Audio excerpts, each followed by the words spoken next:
മറ്റുള്ളവരെ സന്തോഷിപ്പിക്കാനും തൃപ്തിപ്പെടുത്താനും സുഖിപ്പിക്കാനുമായിട്ട് കുറേ പേര് ജീവിക്കുന്നുണ്ട്. മറ്റുള്ളവരുടെ റെക്കഗ്നീഷനാണ് അവർ അതിലൂടെ പ്രതീക്ഷിക്കുന്നത്. അവർക്ക് സംഭവിക്കുന്ന 10 കാര്യങ്ങളുണ്ട്, 10 അപകടങ്ങളുണ്ട്. എൻ്റെ ജീവിതത്തിൽ നിന്നും ഞാൻ പഠിച്ചെടുത്ത കാര്യങ്ങൾ തന്നെ ഈ 10 അപകടങ്ങൾ. അത് നിങ്ങളെ കൂടെ അറിയിക്കണം തോന്നി. ഒന്നാമത്തെ കാര്യം എന്ന് പറയുന്നത്, മറ്റുള്ളവരെ സൂചിപ്പിക്കുന്ന അവര് ഒരിക്കലും സ്വന്തം കാര്യങ്ങൾ ശ്രദ്ധിക്കാറില്ല. സെൽഫ് നെഗ്ലക്റ്റ് ചെയ്ത് കളയുന്ന ആൾക്കാരാണ്. സ്വന്തം ഇമോഷൻസ്, സ്വന്തം ലക്ഷ്യങ്ങള്, സ്വന്തം ആഗ്രഹങ്ങള്, സ്വന്തം ഇഷ്ടങ്ങള് ഇതെല്ലാം മറ്റുള്ളവർക്ക് വേണ്ടി ത്യജിച്ച് ജീവിക്കുന്ന ആൾക്കാരാണ്. അവസാനം ഇവർക്ക് ദുഃഖിക്കേണ്ടി വരും. കാരണം ഇവർക്ക് ഇവരുടേതായിട്ടുള്ള ഒരു നേട്ടങ്ങളും ഉണ്ടാകുന്നില്ല. ഇമോഷണൽ ഹെൽത്ത് വരെ ഇവർക്ക് നഷ്ടമാകുന്നുണ്ട്. സോ മറ്റുള്ളവരെ സുഖിപ്പിക്കുന്ന പരിപാടി നിർത്തുക. രണ്ടാമത്തെ അപകടം എന്ന് പറയുന്നത്, നമ്മൾ തളർന്നു പോകുന്നു എന്നുള്ളതാണ്. നമ്മുടെ ആവശ്യങ്ങളും നമ്മുടെ ഇഷ്ടങ്ങളും നമ്മുടെ താല്പര്യങ്ങളും മാറ്റി വെച്ചുകൊണ്ട് മറ്റൊരാൾക്ക് വേണ്ടിയിട്ട് നമ്മൾ ഇതൊക്കെ ചെയ്തു കൊടുക്കുന്ന സമയത്ത് നമ്മൾ മാനസികമായിട്ട് തളർന്നു പോകും. ഇത് നമുക്ക് സ്ട്രെസ് ലെവൽ കൂട്ടാനും ടെൻഷൻ കൂട്ടാനും ഫാറ്റിഗ് എന്നുള്ള ലെവലിലേക്ക് എത്തിക്കാനും, ചുരുക്കി പറഞ്ഞിട്ടുണ്ടെങ്കിൽ നമ്മുടെ ശാരീരികവും മാനസികമായിട്ടുള്ള കംപ്ലീറ്റ് ആ ഒരു വെൽബീയിങ് തകർത്ത് തരിപ്പണമാക്കി കൈത്തരും. മൊത്തത്തിൽ നമ്മളെ തളർത്തി കളയും. മൂന്നാമത്തെ കാര്യം എന്ന് പറയുന്നത് നീരസമാണ്. അതായത് ഈ മറ്റുള്ളവരെ സൂചിപ്പിക്കാൻ നിൽക്കുന്നവരുടെ ഒരു പ്രത്യേകത എന്ന് പറയുന്നത്, അവരിൽ നിന്ന് തിരിച്ച് എന്തെങ്കിലും പ്രതീക്ഷിക്കുന്നുണ്ട്. സൂചിപ്പിക്കുമ്പോൾ അവരിൽ നിന്ന് അത് തിരിച്ച് നമ്മളെ മനസ്സിലാക്കണം, നമ്മളെ ഉൾക്കൊള്ളണം, നമ്മുടെ ഈ പ്രശ്നങ്ങൾ കൂടി അവർ തിരിച്ചറിയണം, എന്നിട്ട് എന്തെങ്കിലും ഒരു സൊല്യൂഷൻ കാണുകയാണെങ്കിൽ നല്ല കാര്യമല്ലേ എന്ന് ചിന്തിക്കുന്നവരാണ് കൂടുതൽ. എന്നാൽ തിരിച്ചൊന്നും കിട്ടാൻ പോകുന്നില്ല. സൂചിപ്പിച്ചു കഴിഞ്ഞാൽ അവരവരുടെ പാട്ടിന് പോയിട്ടുണ്ടാവും. സോ നമ്മൾ ഇടുന്ന ആ ഒരു എഫേർട്ടിനുള്ള റിട്ടേൺ പലപ്പോഴും നമുക്ക് റിലേഷൻഷിപ്പിൽ നിന്ന് കിട്ടാറില്ല എന്നുള്ളതാണ് സത്യം. സോ മറ്റുള്ളവരെ സൂചിപ്പിക്കാൻ പോകുന്നതിന് മുമ്പ് ഒന്ന് ചിന്തിക്കുക, നിങ്ങൾക്ക് ഇതൊക്കെ തിരിച്ചു കിട്ടുന്നുണ്ടോ, എന്തെങ്കിലും തിരിച്ചു കിട്ടുന്നുണ്ടോ, ഇല്ലെങ്കിൽ പരിപാടി നിർത്തുക. അടുത്തൊരു പ്രശ്നം എന്ന് പറയുന്നത്, പലപ്പോഴും മറ്റുള്ളവരെ സൂചിപ്പിക്കുന്ന ഇവർക്ക് നോ പറയാൻ പേടിയാണ്, അല്ലെങ്കിൽ മടിയാണ്, അല്ലെങ്കിൽ ഭയമാണ്, താല്പര്യമില്ല. കാരണം മറ്റുള്ളവർ നമ്മളെ അയ്യോ നോ എന്ന് പറഞ്ഞല്ലോ, പറ്റില്ല എന്ന് പറഞ്ഞല്ലോ എന്ന് കേൾക്കുന്നത് ഇഷ്ടമല്ല. അതുകൊണ്ട് എല്ലാറ്റിനും പോയിട്ട് എസ് മൂളിയിട്ട് എന്ത് ചെയ്യും, ആവശ്യമില്ലാത്ത ഉത്തരവാദിത്തങ്ങളും തലവേദനകളും ചുമതലകളും എടുത്ത് തലയിൽ വയ്ക്കും. ഒരു കാര്യമില്ല. സോ പറഞ്ഞു വരുന്നത്, മറ്റുള്ളവരെ സൂചിപ്പിക്കലും മറ്റുള്ളവരുടെ സർട്ടിഫിക്കറ്റ് വാങ്ങാൻ നടക്കുന്ന ഈ ഒരു പരിപാടി അവസാനിപ്പിച്ചാൽ തന്നെ നമുക്ക് സമാധാനം കിട്ടും. അടുത്ത പ്രശ്നം എന്ന് പറയുന്നത് അഭിമാനത്തിന്റെ പ്രശ്നമാണ്. അഭിമാനക്ഷതം എന്ന് പറയണമെങ്കിൽ നമുക്ക് പറയാം സെൽഫ് എസ്റ്റീം. ആ സാധനം നമുക്ക് ഉണ്ടാകത്തില്ല. കാരണം എന്താണ്, നമ്മളെപ്പോഴും മറ്റുള്ളവരെ സൂചിപ്പിക്കാൻ നടക്കുന്ന സമയത്ത് മറ്റുള്ളവരുടെ ഭാഗത്തു നിന്ന് കിട്ടുന്ന ഒരു അപ്രൂവൽ ഉണ്ട്, ഒരു അംഗീകാരമുണ്ട്, ഒരു റെക്കഗ്നേഷൻ ഉണ്ട്. അതിന് വേണ്ടിയിട്ടാണ് നമ്മളിതൊക്കെ ചെയ്യുന്നത്. നല്ലൊരാളാട്ടോ, ആള് പൊളിയാട്ടോ, സൂപ്പറാട്ടോ, എല്ലാവരും സപ്പോർട്ടാട്ടോ, ഇങ്ങനെ പല രീതിയിലുള്ള റെക്കഗ്നേഷൻ ആയിരിക്കും ആഗ്രഹിക്കുന്നുണ്ടാവുക. എന്ന് വെച്ച് കഴിഞ്ഞാൽ മറ്റുള്ളവരുടെ വാലിഡേഷൻ, മറ്റുള്ളവരുടെ അപ്രൂവൽ, മറ്റുള്ളവരുടെ അംഗീകാരം നമുക്ക് കിട്ടണമെന്നില്ല. എത്ര നല്ല കാര്യം ചെയ്യുന്ന ആൾക്കാരാണെങ്കിലും ശരി, തിരിച്ചു തന്നും കിട്ടണമെന്നില്ല. അത് കിട്ടണമെങ്കിൽ അവർ വിചാരിക്കണം, നമ്മളല്ല. സോ നമ്മളിതൊക്കെ പ്രതീക്ഷിച്ചിട്ട് ചെയ്തു കഴിഞ്ഞാൽ അവസാനം ചിലപ്പോൾ ഒന്നും കിട്ടിയില്ല എന്നും വരും. മാത്രമല്ല മറ്റുള്ളവർ നമുക്ക് തരുന്ന അഭിപ്രായങ്ങളും റെക്കഗ്നേഷനും നമ്മൾ ഉദ്ദേശിച്ചത് തന്നെ ആകണമെന്നില്ല. പോസിറ്റീവായിട്ട് ചെയ്തതായിരിക്കണം, പക്ഷെ നെഗറ്റീവായിട്ടാവും ചിലപ്പോൾ റിസൾട്ട് വരിക.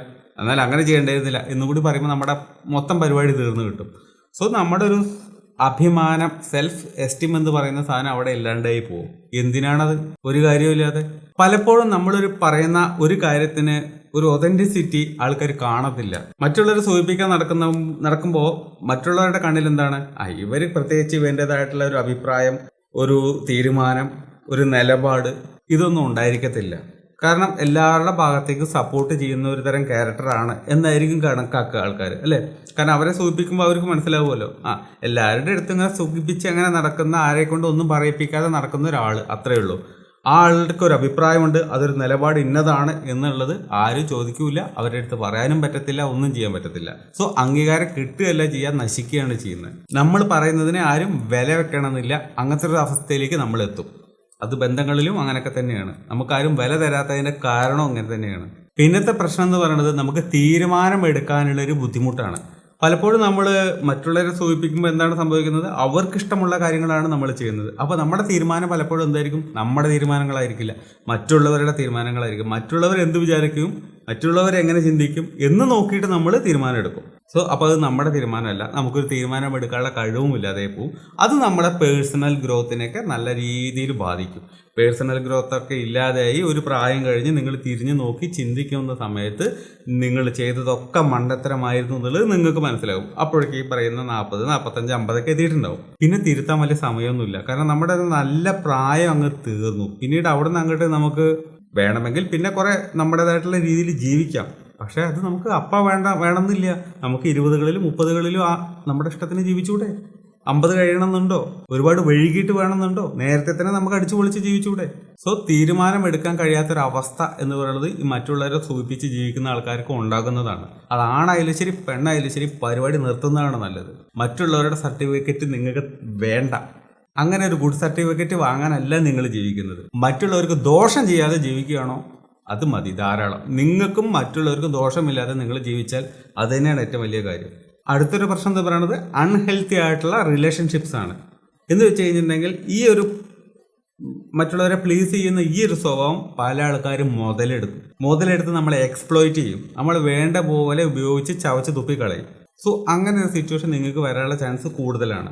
കാരണം മറ്റുള്ളവർക്കാണല്ലോ നിങ്ങൾ പ്രിഫറൻസ് കൂടുതൽ കൊടുക്കണം. സോ അവർക്ക് നിങ്ങളെ വേണ്ട പോലെ ഉപയോഗിക്കാൻ പറ്റും. അവർ നല്ലൊരാളാകണം എന്നില്ലല്ലോ നിങ്ങളെ പോലെ തന്നെ. സോ അവിടെ നിങ്ങൾക്ക് പണി കിട്ടാനുള്ള ചാൻസ് ഉണ്ട്. അതും നിങ്ങളുടെ ഓപ്പോസിറ്റ് നിൽക്കുന്ന ആൾ ഒരു ടോക്സിക് ആൾ കൂടി ആണെങ്കിൽ, അയാളുടെ ക്യാരക്ടർ കുറച്ചുകൂടി ടോക്സിക് ആണെങ്കിൽ എന്തായിരിക്കും അവസ്ഥ? സോ ആ റിലേഷൻഷിപ്പ് 8 നിലയിൽ പൊട്ടും. നിങ്ങൾ അവസാനം ഇരുന്ന് കരയേണ്ടി വരും. അത് ചിലപ്പോൾ നിങ്ങൾ ആണാവാൻ പെണ്ണായിരിക്കാം. നിങ്ങളുടെ അവസ്ഥ മറിച്ചൊന്നായിരിക്കില്ല, ഇതൊക്കെ തന്നെ ആയിരിക്കും. സോ നിങ്ങൾക്ക് വേണ്ടി നിങ്ങൾ ജീവിക്കുക. മറ്റുള്ളവരെ സൂചിപ്പിക്കലൊക്കെ അവിടെ ഇരിക്കട്ടെ. പിന്നെയുള്ള ഒന്നാണ് ഫിയർ ഓഫ് റിജക്ഷൻ.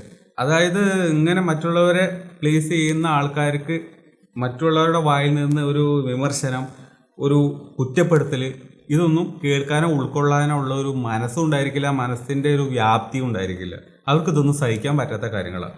ഇത് അവരിൽ ഉത്കണ്ഠ ഉണ്ടാക്കും, സ്ട്രെസ് ഉണ്ടാക്കും, തലവേദന ഉണ്ടാക്കും, ശാരീരികവും മാനസികവുമായിട്ടുള്ള പലതരത്തിലുള്ള അസുഖങ്ങളിലേക്ക് കൊണ്ടുചെന്ന് എത്തിക്കും. അപ്പോൾ ഇന്നത്തെ വീഡിയോയിൽ നമ്മൾ ചർച്ച ചെയ്തത് മറ്റുള്ളവരെ സൂചിപ്പിക്കാനും സന്തോഷിപ്പിക്കാനും തൃപ്തിപ്പെടുത്താനും മറ്റുള്ളവരുടെ സർട്ടിഫിക്കറ്റ് വാങ്ങാനും നടക്കുന്ന കുറേ പേർക്ക് വരാവുന്ന അപകടങ്ങളാണ്. സോ അവനവൻ്റെ കാര്യം നോക്കിയിട്ട് ആർക്കും ദോഷം ചെയ്യാതെ ജീവിക്കുന്നുണ്ടെങ്കിൽ നല്ല കാര്യം, അങ്ങനെ തന്നെ ആകണം എന്നുള്ളതാണ് പറഞ്ഞു വരുന്നത്. മറ്റൊരു വീഡിയോയിൽ കാണാം. ബൈ.